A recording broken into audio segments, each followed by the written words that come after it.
The visitor Mara had always been skeptical about the supernatural. A rational woman, she dismissed the rumors of a strange presence in the old house she had inherited from her grandmother. But as soon as she moved in, something changed. The house was ancient, with creaking floors and dim hallways, but it was hers now. She was determined to restore it, to make it feel like a home. The first night, alone in the cold, empty house, she heard footsteps on the stairs. She froze, heart racing, but told herself it was just the house settling. The next night, the sound was louder. She gritted her teeth and called out, "Hello?" No answer, only silence. The air felt heavier, as though something was watching her. By the third night, she couldn't ignore the gnawing fear. Her grandmother's journals, hidden away in a drawer, spoke of something dark lurking in the house. The word visitor kept appearing in her writings, but the entries were fragmented,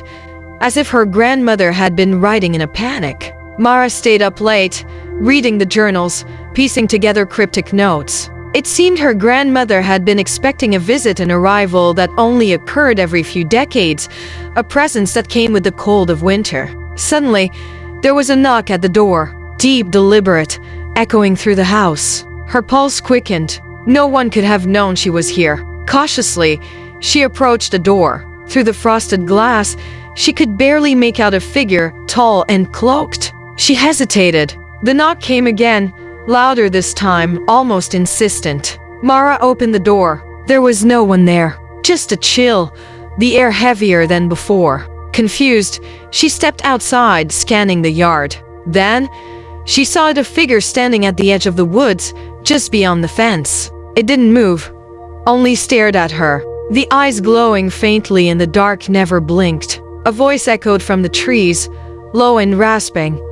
"I've been waiting for you." Mara bolted back inside, slamming the door shut. Her grandmother's journal fell from her hand. She had read enough. The visitor was not a person, but something far worse, something that needed a host. Something that fed on fear. The footsteps began again, slow and deliberate, up the stairs toward her bedroom. As she backed away, eyes darting around for an escape, she realized the house was no longer hers. It never had been. It belonged to him, and now he was coming for her. The visitor was inside.